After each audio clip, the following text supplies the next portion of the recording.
Hello అందరికీ. ఇడ్లీకి, దోశకి కొంచెం వేడి వేడి అన్నం నెయ్యి వేసుకొని తిన్నా సూపర్ ఉంటుంది. పప్పుల పొడి ఫస్ట్ ఒక ప్యాన్లో 2 కప్స్ కందిపప్పు, 1 కప్ శనగపప్పు, 1 కప్ మినపప్పు వేసుకొని కొంచెం పెసరపప్పు కూడా దీంతోనే రోస్ట్ చేసుకోండి.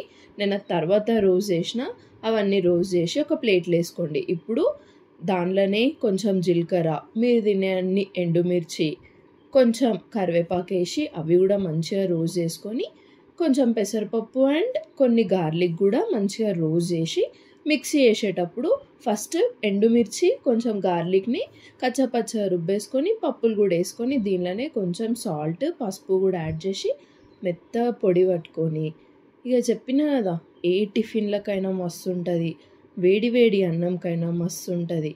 ఇంకెందుకు లేట్, మరి ట్రై చేయండి. ఇంకెన్నో వీడియోస్ కోసం నా ఛానల్ని సబ్స్క్రైబ్ చేసుకోవడం మర్చిపోకండి.